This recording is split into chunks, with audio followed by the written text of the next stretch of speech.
Defence bulletin. Cabinet ने अंतरिक्ष क्षेत्र में 100% तक एफडीआई को मंजूरी दी।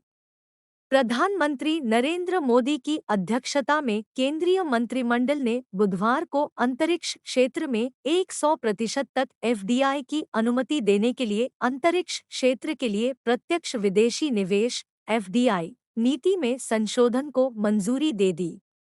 उपग्रह उपक्षेत्र को 3 अलग-अलग गतिविधियों में विभाजित किया गया है: प्रक्षेपण यान, उपग्रह और उपग्रह घटक।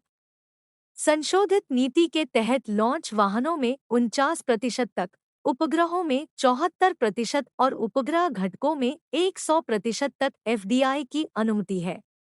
प्रक्षेपण वाहन के अंतर्गत परिभाषित गतिविधियां संबद्ध प्रणालियां या उपप्रणालियां हैं और अंतरिक्ष यान को लॉन्च करने व प्राप्त करने के लिए अंतरिक्ष बंदरगाहों का निर्माण इसमें शामिल है। इसी तरह उपग्रह के अंतर्गत गतिविधियां विनिर्माण और संचालन है। उपग्रह डेटा उत्पाद, ग्राउंड सेगमेंट और यूजर सेगमेंट है। मौजूदा नीति के अनुसार उपग्रहों की स्थापना और संचालन में केवल सरकारी अनुमोदन मार्ग से एफडीआई की अनुमति है। रियलमी की 12 प्रो सीरीज की सफलता के बाद 12+ 5G की घोषणा। अपनी नवीनतम उत्पाद line Realme 12 pro series 5G की शानदार सफलता के बाद रियलमी ने नंबर सीरीज में अपने नए एडिशन रियलमी 12+ 5G के आगामी लॉन्च की घोषणा की है। यह पहली बार होगा कि ब्रांड प्लस मॉडल लॉन्च कर रहा है, जो मिड प्रीमियम सेगमेंट में अपनी शुरुआत करने के लिए तैयार है। यह कोई रहस्य नहीं है कि इस साल की शुरुआत में लॉन्च की गई 12 प्रो सीरीज 5G इस साल के प्रमुख लॉन्च के रूप में ब्रांड के लिए एक शानदार सफलता है। वास्तव में स्मार्टफोन को जबरदस्त प्रतिक्रिया मिली है, जिसमें 25,000 रुपये से 35,000 रुपये के मूल्य खंड में 1,20,000 से अधिक इकाइयों की प्री बुकिंग हासिल करने का एक उल्लेखनीय मील का पत्थर शामिल है। यह शानदार संख्या न केवल रियलमी के उत्पादों की जबरदस्त मांग को दर्शाती है, बल्कि उनके ग्राहकों के उनमें विश्वास को भी दर्शाती है। भारतीय पीसी बाजार में 6.6% की गिरावट। 2023 में बिक्री 1.39 करोड़ यूनिट। भारत के पारंपरिक पीसी बाजार, डेस्कटॉप, नोटबुक और वर्कस्टेशन सहित में 2023 में 1.39 करोड़ यूनिट की बिक्री हुई, जो एक साल पहले के मुकाबले 6.6% कम है। मंगलवार को जारी रिपोर्ट में कहा गया है कि एचपी बाजार में अग्रणी रहा।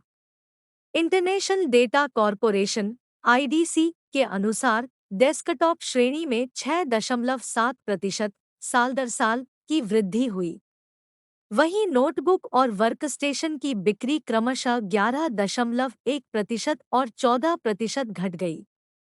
आईडीसी इंडिया के वरिष्ठ अनुसंधान विश्लेषक भरत शेनॉय ने कहा, महामारी के बाद बाजार की कमजोर धारणा के कारण उपभोक्ता मांग में कमी आई, जिसके परिणामस्वरूप जुलाई 2022 से जून 2023 के बीच शिपमेंट में भारी गिरावट आई।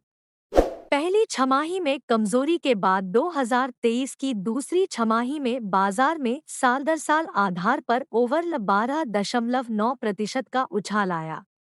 जरूरी नहीं याददाश्त व थकान के लिए कोरोना ही जिम्मेदार हो। स्टडी। एक नई रिपोर्ट में यह दावा किया गया है कि सिरदर्द, याददाश्त की समस्या और थकान सूजन के कारण भी हो सकता है। ऐसा जरूरी नहीं है कि यह सब लक्षण कोरोना वायरस से ही हो। दरअसल इस अध्ययन की प्रासंगिकता इसलिए बढ़ जाती है क्योंकि बीते दिनों यह दावा किया गया था कि कोरोना से ठीक हुए लोगों में सिरदर्द, याददाश्त की समस्याएं और थकान जैसे लक्षण देखने को मिल सकते हैं। महामारी की शुरुआत में शोधकर्ताओं ने अनुमान लगाया कि मस्तिष्क का सीधा संक्रमण इन न्यूरोलॉजिकल लक्षणों के पीछे का कारण हो सकता है। कई शोधों में ब्रेन पर भी कोविड का असर देखने को मिला है, लेकिन जर्मनी में चैरिटी यूनिवर्सिटैट्समेडिजिन बर्लिन के शोधकर्ताओं के एक अध्ययन ने अब नए सिद्धांत का समर्थन करने के लिए सबूत पेश किए हैं। चैरिटे में न्यूरोपैथोलॉजी विभाग में क्रॉनिक न्यूरोइन्फ्लेमेशन वर्किंग ग्रुप की प्रमुख डॉक्टर हेलेना रेडब्रुच ने कहा, हमने शुरुआत में भी इसे अपनी परिकल्पना के रूप में लिया था। BNT की खास पेशकश।